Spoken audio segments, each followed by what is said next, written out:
ladies and gentlemen, dear friends of the Jacobs Foundation. Children should enjoy learning and receive a good education. This value statement has been guiding the Jacobs Foundation and our work for the last 30 years. And who would disagree? Yet, despite decades of global economic growth, adequate standards of learning still remain beyond the reach of hundreds of millions of children on the globe. The learning crisis that has unfolded over the last years is one of the world's greatest challenges. Almost everywhere, the poorest and most vulnerable children have the least access to quality education. And during the last 2 years, due to the global COVID-19 pandemic, the inequalities in learning outcomes have been increasing dramatically everywhere, even in rich countries, even here in Switzerland. As a foundation that focuses on learning and child development, we believe that now is the time to step up. 2 years ago, COVID-19 hit the Jacobs Foundation in the middle of a strategy development process. So we ask ourselves whether our new strategic focus on understanding and embracing variability in learning was still an appropriate compass for navigating these new opportunities, and whether our approach was the right one to tackle the new challenges. Well, we concluded that our focus is more relevant now than ever before. It is clear from the widening learning gap that systematic approaches to combat learning inequalities and research-based programs in technology-supported learning are urgently needed. So, here we are today, still in extraordinary times, still faced with extraordinary challenges that still demand extraordinary responses. One thing is clear though, this is not the time for austerity. And so, in 2020, with the launch of our new strategy, we approved more than 64 million Swiss francs in new grants and programs. And in 2021, this number will rise to 85 million Swiss francs. The fact that we are bestowing 2 Klaus J. Jacobs Research Prizes tonight is yet another evidence for our commitment and our dedication. The 2 awardees that we are honoring tonight stand for 2 key fields whose importance became most salient during the pandemic. Charles or Chuck Nelson studies like no one else the effects of early adversities on child development. Daniel or Dan Schwartz is a relentless innovator developing and understanding technologies that help children to learn. The pledge by the Jacobs Foundation remains: we will strive to make a difference for children. Tonight, we are celebrating 2 individuals who embody this ambition. We are looking forward to a continued collaboration with you in the years to come, and on the board of trustees of the Jacobs Foundation, congratulations and thank you very much. Thank you, dear Lavinia. And on behalf of the entire Jacobs Foundation team, welcome from all corners of the world. Without further ado, let us dive into the world and the work of our awardees tonight. First, in alphabetical order, is Professor Chuck Nelson. The following video will help us understand his research investigating the impact of early adversity in the first 3 years of life on later developmental outcomes. We hope that you find it insightful.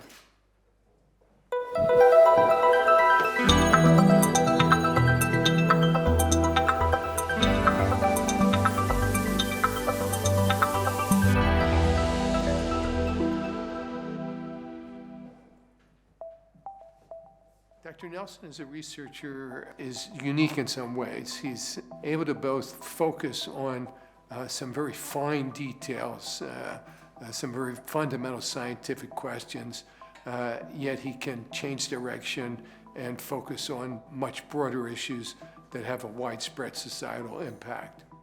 One of the things that I think is unique about Chuck is his excitement about all aspects of child development. So many scientists really focus on one specific question or set of topics. Chuck's interests are incredibly broad. He studies everything from early life experience to brain development to children with autism. And that genuine excitement he has about all of these topics, I think allows him to create insights and see connections between things that other people might miss. One of the reasons that I think Chuck's work has been so impactful is that he was really a pioneer in using intervention science to understand basic mechanisms of child development.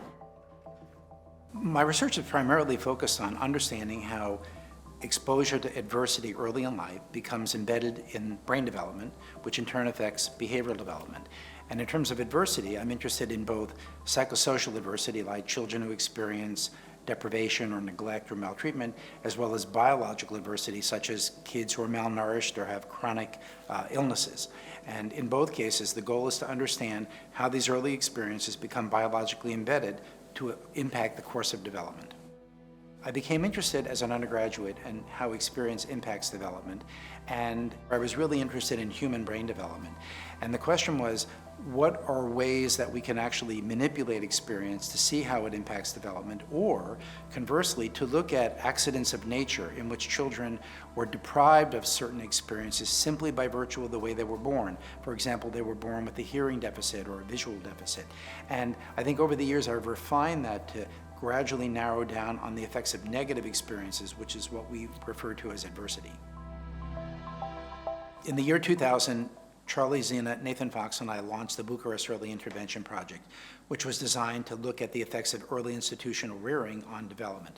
So ours is a randomized control trial comparing kids in institutions compared to kids who start in an institution and are then placed on high-quality foster care. And we've been following these children for now 20 years, and we have made a number of discoveries that I think have fundamentally shaped our understanding of how early experience impacts development. And one of the things that we stumbled upon and that we consistently replicate is that the first 24 months or so of life plays a critical role in development, and that therefore, if children are in bad environments beyond the age of 2, the risk that the impairments they experience will be long-lasting is much greater.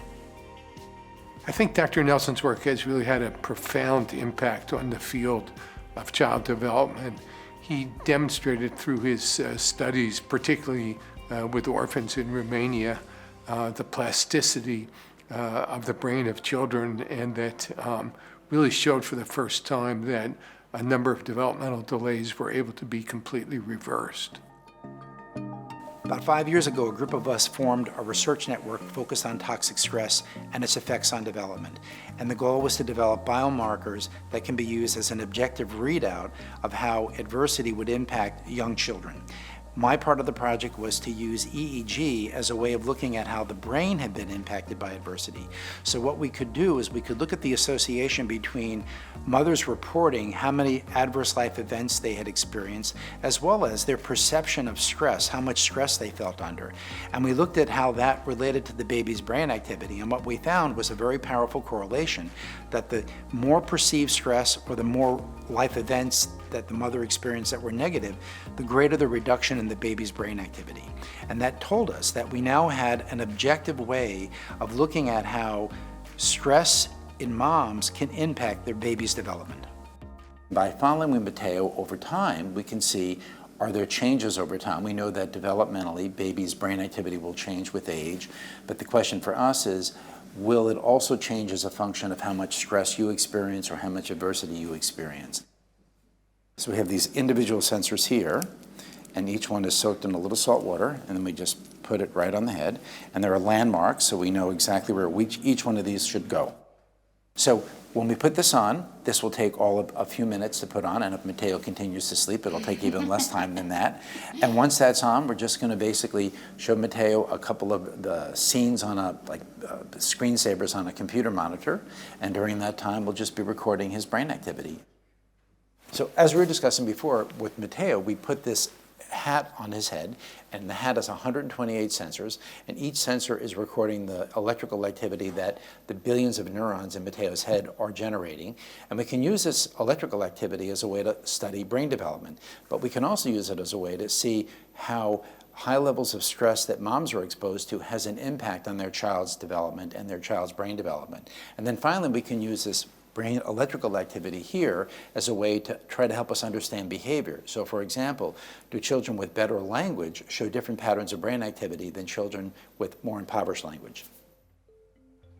Early in our work, the focus was on how exposure to adversity and stress early in life would impact the infants in the first 1 or 2 years.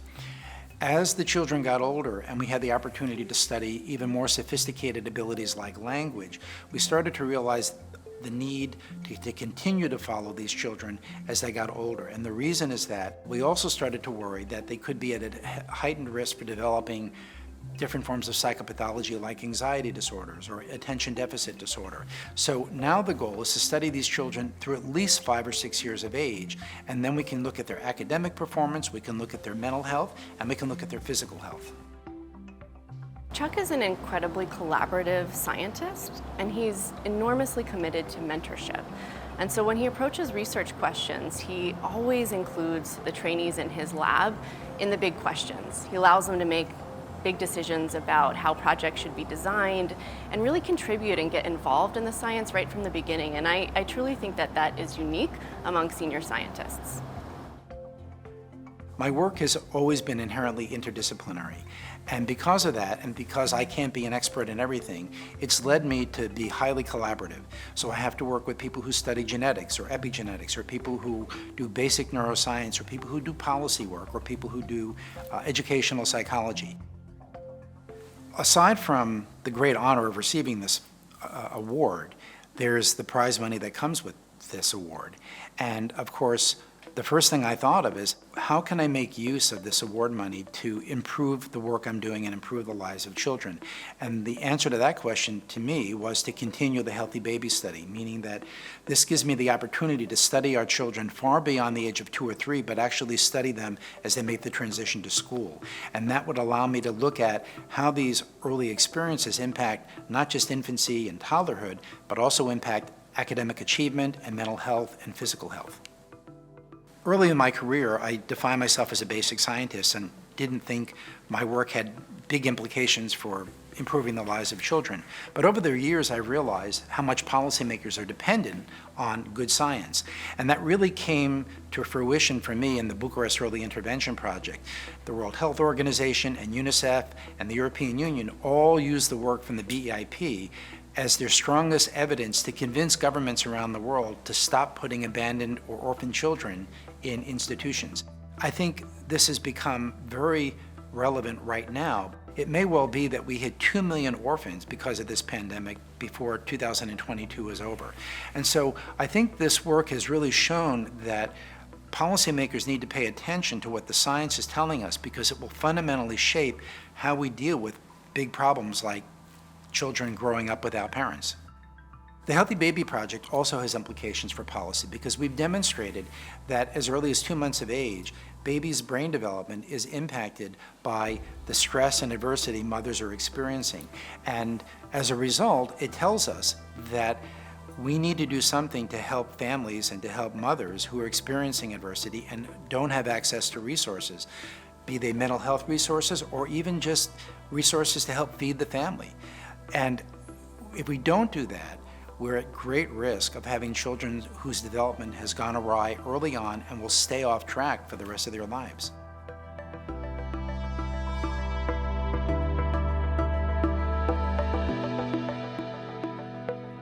And to continue this learning journey, let's take a closer look at the work of Professor Dan Schwartz. In the following video, we will be taking a closer look at his research investigating the mechanics of learning and problem solving, and their application in enhancing student learning success across all ages. We hope that you enjoy it.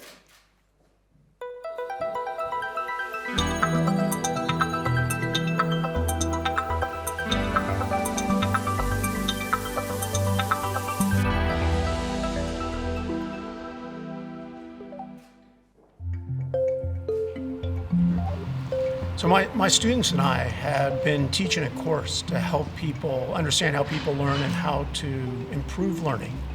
And we were sitting outside on these very steps. And we asked each other, should we make a book about it? And so we decided we're going to do it, and we're going to make it fun so people will want to read it.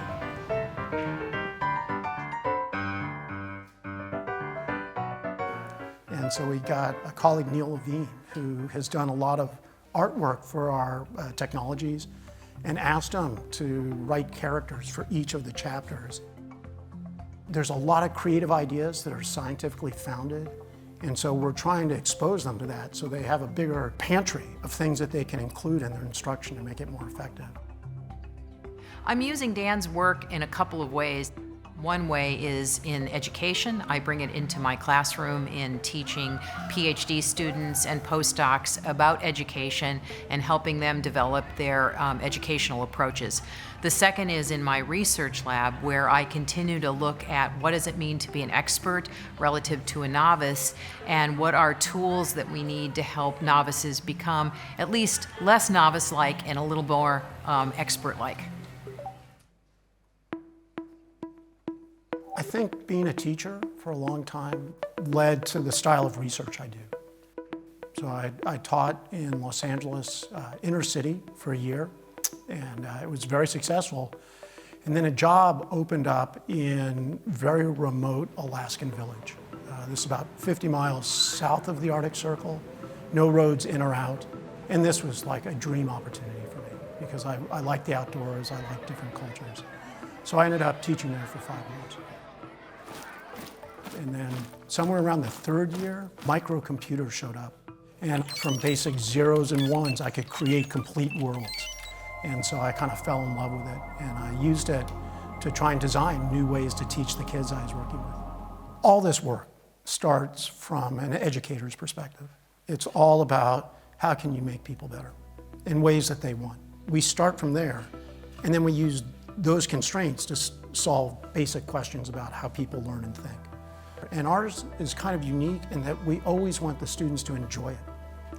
Our leading goal is not that they get 100% correct. Our leading goal is they want to continue to do it and they make progress.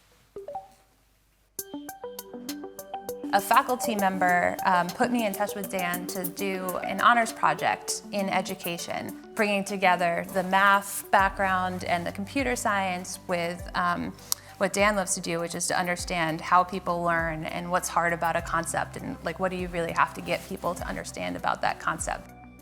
One of the qualities of this work is that it is about helping people develop strategies and dispositions that will serve them in the future.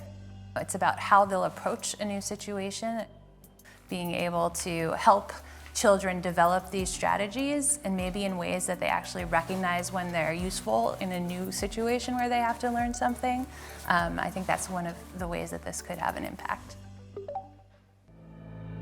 Dan's really special about the way he approaches the research. First, thinking of really the important broad issues in learning, but then in designing the studies and especially what he measures so that the interpretation of the result is much clearer and less ambiguous than most education research. Dan approaches research from the standpoint of really caring about real problems, you know, in how do we improve in the long run and in the short run education. And so that really forms kind of the stimulus for him to develop rich questions that he then thoroughly, using rigorous methods, puts into classrooms to test. So we're working on things like scientific inquiry, you know, what's a good way to reduce complexity in a strategy, but also more general things like teaching you to seek negative feedback. Because most people want praise, but constructive criticism is a lot better for learning than praise. Praise tends to tell you, you've done good enough, stop. Constructive criticism says, oh, there's places to improve. Kristen and I had an argument about this, and she corrected me. She pointed out that, no, sometimes praise is really good, and not just for motivation, but it tells you which parts to keep and focus on. So you want both. But the question is, can we get students to seek both? Or do they only seek praise? Turns out this predicts a lot of their school performance. What we've found is that in a situation where you could choose negative feedback or positive feedback, that those who chose more negative feedback learned more in the context that we were doing this study in. And so negative feedback seemed to lead to better learning, but there is that ego threat component of sometimes you just want to squash the negative feedback. And so we've been also working on some strategies there, both in terms of instruction to help people recognize the value of that constructive criticism and that it's not, it's not about you, it's about making what you're doing better. It was a meeting with my colleagues where we were deciding on a grant proposal to the National Science Foundation. And a lot of people were proposing to make technologies that were smart and could teach kids. And I remember saying, hey, why don't we make it so the kids teach the computer? And that way they can learn by teaching. And that was the beginning of Teachable Agents. One of the things that Teachable Agents can do is keep a little bit of distance between you and the negative feedback. And so it's your agent getting the feedback. You want to help your agent. And so you're more receptive to taking in that information that can help you improve. And so you teach your agent, and then your agent performs based on how well you taught it. And generally what it looks like is that the student tries to teach the computer about a content area, but the agent has a very structured interface, like a concept map, and the kid has to teach it with that map. And then, once the agent's been taught, it starts to reason by sort of highlighting where it's in the map and how it's thinking. We've compared learning this way to other things, and it always does quite well. And it seems to be particularly good for teaching children and maybe adults how to reason, because they're watching this agent reason correctly with their ideas. Kristen's a very good designer. She came up with a clapper. And so normally the way you teach negative numbers is by annihilation. I've got 5 negatives and 3 positives, and they meet and they annihilate, and I've got 2 negative Martians left. This misses symmetry around 0, which was the key. So Kristen designs these hands-on activities where there's these plastic blocks that snap, and they have little magnets, and the kids lay them down, and then there's this moment where they get to fold them and clap them together, and it really focuses them on the symmetry of the relationship. And it was brilliant, because it turns out it was the perceptual system's ability to understand symmetry that gives meaning to negative numbers.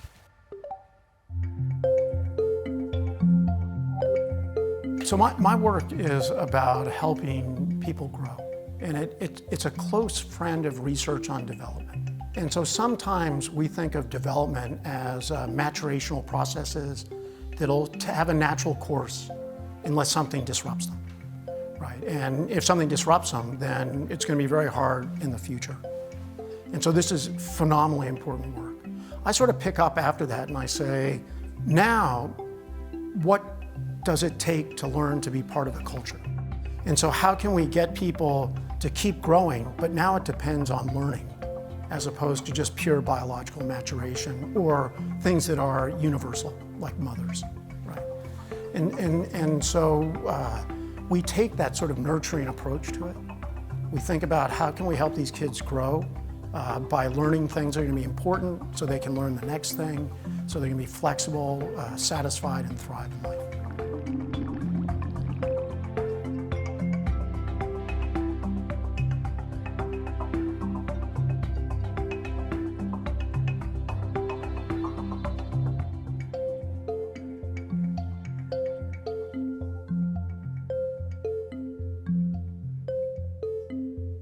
Dear Chuck, dear Dan, dear friends and colleagues online. All those who, like me, were lucky enough to study in the United States of America agree on one thing. What makes a graduate program special is the academic advisor. This person is much more than just the supervisor of a thesis. She or he is a confidant, a role model, a mentor in good and bad times. We have the labs of Dan Schwartz and Chuck Nelson with us in our video call today, and I'm sure that every single of their lab members will confirm these attributes for Chuck and Dan. So when I reflected about what to tell you today, I thought of my favorite professor in grad school and a lesson he taught me. Facing a truly knowledgeable audience, you should not try to impress people with Wikipedia wisdom, with speculations or thought experiments. you should rather talk about something that is dear to you. So, well, let me then take you into a 2-minute music history lecture, because that's dear to me. We'll start in the 18th century, a time in which music theories assigned affectations and emotions to different keys. This association of musical keys with specific characteristics and emotions was part of the shared cultural experience of all those who made, performed, and listened to music. So when Beethoven wrote a piece in A-flat major, for example, he was 100% aware of the fact that this was the so-called key of the grave, and he knew that many in his audience were aware of this as well. Today we lose a major part of the meaning of music if we are ignorant of these affective choices. You might ask yourself, why on earth is he dwelling on music history and theory here? Well, in the 18th century, the Jacobs Foundation would for sure have asked a famous composer to write a piece of music celebrating Chuck and Dan tonight. And the composers asked to set tonight's prize recipients and their work in music would probably have done two things. First, they would have studied in detail the human beings their music was to celebrate, their work, their character, their achievements. And based on this research, they would have chosen an appropriate key for the piece and planning. And second, they would probably have taken the names or the initials of the awardees and used them as a starting point, either for choosing the key or to start developing the musical materials, hence the motives, the melodies of the composition. Sounds crazy? It is not. Take, for example, again, Ludwig van Beethoven's most well-known piece, Für Elise. It begins with an E, of course, Elise, and it is written in A minor, which was commonly known as the key standing for pious women and tenderness of their character. So for tonight's awardees, a composer would have chosen Charles Nelson, C, as a starting point. Realizing that Chuck is best known for research on children's cognitive development would reinforce this choice of C major, which is the key standing for innocence, simplicity, naivety, and children. After a short exposition introducing and musically processing the adversities children face, probably in a parallel minor key, the composition would eventually modulate to Dan Schwartz, to D major, the most famous key of all, the key of triumph, of hallelujahs, and of celebration, and of the most high-tech instrument of the era, the trumpet. The key of optimism, the key of believing in the future of tonight. I'm not going to talk about the relations between C major and D major. There is one. Let's not stretch the analogies too far. What I will say, however, is that we are not celebrating two individual, independent strains of research tonight. As Lavinia Jacobs has stated in her opening remarks, children's cognitive development and mental health on the one hand, and the research-based development and use of educational technology are two sides of the same coin. To stay in the picture, they belong into the same piece of music. When we study early cognitive development of children, we cannot ignore the ever-increasing and dominant role that technology plays in children's lives, for better and for worse. And when we study learning and develop educational technology, we need to understand the foundations of cognitive development and its development over time. We need to take inter- and intra-individual differences into account. Far too long, these fields have peacefully coexisted, and we all know, also in research, it is much easier not to venture into unknown territory. Tonight, we are honoring two individuals who not only are world-leading experts in their fields, but also two researchers who have the audacity to look beyond their own discipline's horizons. They are indeed role models for all of us who strive to understand and improve children's development and learning. Advisors to all of us in the very best and classic sense. I could not imagine worthier recipients for the Klaus Jacobs Research Prize than Dan Schwartz and Chuck Nelson. Let's celebrate them in C major and in D major. Congratulations, and thank you very much for being with us tonight. And now it's the moment to present the prizes to our recipients. May I ask Lavinia Jacobs, the president of the Jacobs Foundation, and Tammy Moffat, president of the jury, to come on stage.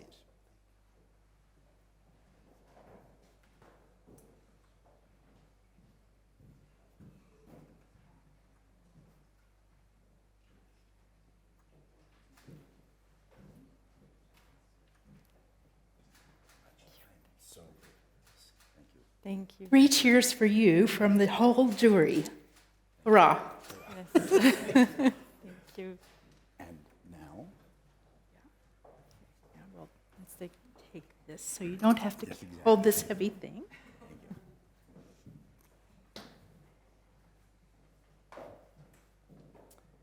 I'd like to welcome everyone and thank you for coming tonight. I'd like to begin by acknowledging the invaluable contributions many past and current members of my lab have made to my research program over the years. Their intelligence, their dedication, and their loyalty to our families and to the integrity of our work have contributed in innumerable ways, both to the quality of our research as well as to the impact of the research. I would not be standing here today were it not for them, so thank you all. The roots of my interest in how experience impacts the course of human development dates back to many years ago as an undergraduate at McGill, where, like so many before me, I came under the spell of Donald Hebb and his many former students. I also owe a huge debt to the many people who have played important mentoring roles to me over the years. An abbreviated list would include Jerome Kagan, who nominated me for this award, Floyd Bloom, Leon Eisenberg, Bill Greeno, and Sir Michael Rudder. I owe a particular debt to Tom Boyce, a close friend and colleague who's listened to my ramblings for more than 25 years and who's always found a way to set me straight without making me feel foolish. Perhaps most importantly, it also goes without saying that I would not be standing here today were it not for the Jacobs Foundation. Our paths crossed about a decade ago when I attended my first meeting at the Marburg Kessel, and from that point forward, I benefited from the intellectual fellowship the foundation has inspired. Words cannot express my gratitude to the foundation, and the receipt of this award validates all I have strived for in my career. Truly, thank you very much. And there is my lab. Hello, everybody, and thank you for being here. Over and above the recognition that this award brings to my work, the generous financial support the award carries will make possible my ability to continue to follow a sample of children born into circumstances beyond their control that elevate their risk for not fulfilling their developmental potential. Begun when the infants were but 2 months old, most of whom are raised in low-income families and experiencing high levels of stress and adversity. These infants are now about 3 years of age, and this award will allow me to continue to follow these infants as they make the transition to school. We're keenly interested in how early adversity becomes biologically embedded and studying the developmental trajectories of these infants as they navigate the transition to school.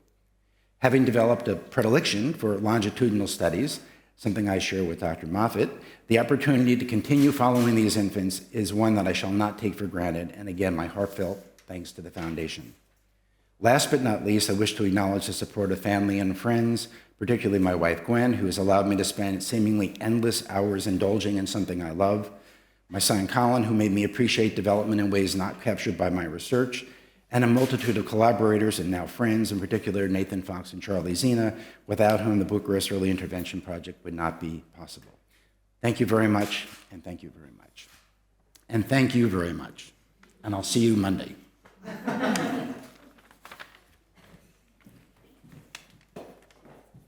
you for those inspiring words in your keynote, Professor Nelson.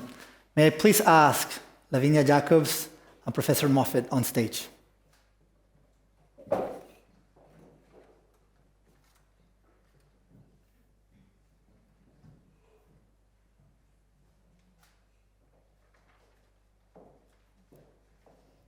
Congratulations. Yes, congratulations. It's a really heavy thing, isn't it? It will stay with you the rest of your life. Thank you. But for now, I take it again, right? Yes. Yeah. The whole jury is very proud. Well, thank you so much, Lavinia and Terry. And I'd like to start by talking about the video. I like the idea of my life in cartoons. But for those of you who are paying close attention, there are no polar bears in the interior of Alaska. But then there aren't any marching computers either. And how much do we like to see them? So that was a great video, and I really want to thank Neil Levine and Sean Sanders for their creative genius. It's really always stunning to me.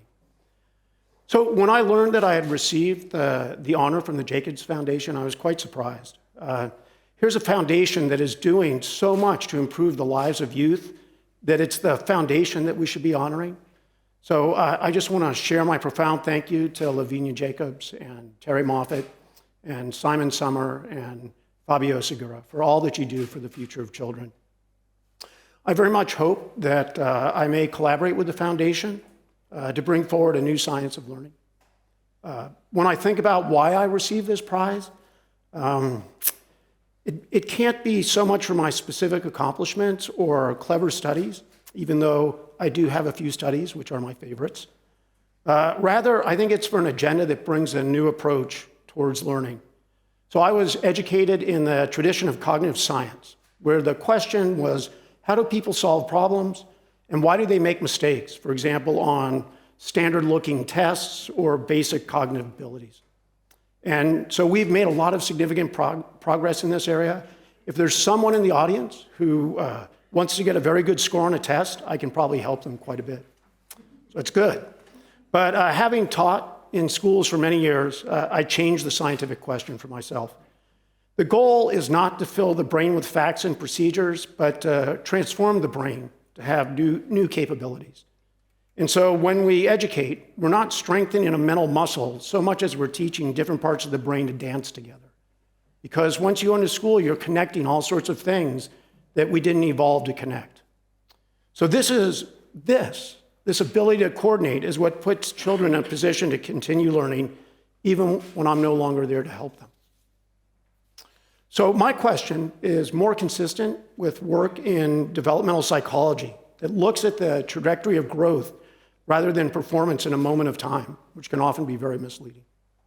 So looking at what prepares children to continue learning and to make wise choices about learning opens the door to new experiments, new interventions, and new kinds of theorizing. So we can rigorously investigate things that are missed by most academic tests. Things like creativity, the tolerance for ambiguity, the acquisition of big concepts, the willingness to seek feedback, a thirst for understanding, a desire to reason, and much, much more. I propose that looking at these things, what prepares people for future learning, will enable great progress, and I think it is a key path to being able to create universal opportunity. And ultimately, a more satisfying educational experience for all children, which for me is the goal. So nobody is who they are alone. Success always depends on the company you keep. And I've been incredibly fortunate. It starts with my mentors, the three Johns, Professors John Black, John Reiser, and John Bransford. It's also dependent on the encouragement of people of very good taste. And here I would like to mention that Pierre Dillenborg has exceptionally good taste in educational research and beer. Of course, all of this has depended on my students and my postdoctoral scholars who bring fresh ideas, energy, and methods. I wish I could give the list of all the names, but I cannot in these few minutes. But given that I am in Switzerland, I will make an exception to say hi to Tanya Kaiser, who is now faculty at EPFL. Hi, everybody. Hi, everybody. It's good to see you. I want to make a special mention of Dr. Doris Chin, who has been on my team for 15 years now, and for Dr. Kristen Blair, who was highlighted in the video, with whom I've had the great benefit of working with and learning from for over 20 years. The two of them have made everything better. In finishing, I would also like to thank a new kind of team I've been working with over the past 6 years. I became the dean of the Stanford Graduate School of Education, and this was something new for me. It was something I had not prepared for. And I had a dream team of Jeff Cox, Olivia Crawford, and Brooke Donald. And they had to patiently transform my knack for theorizing to an ability to create a vision for education.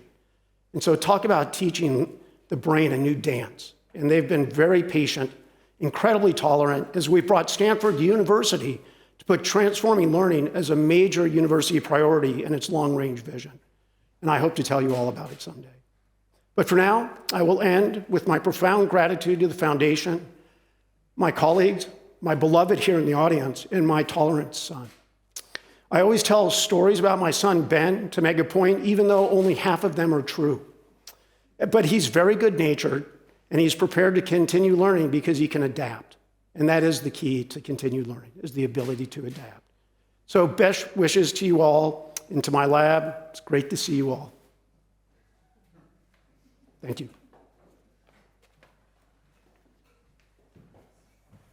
Those wonderful remarks, Professor Schwartz. This concludes, dear audience from all over the world, the official ceremony of the 2021 edition of the KJJ Awards. But we have more in store for you. We've created 2 online exhibitions depicting the work of our great awardees this evening. To access it, stay on the website of the KJJ Awards, scroll all the way down for the links.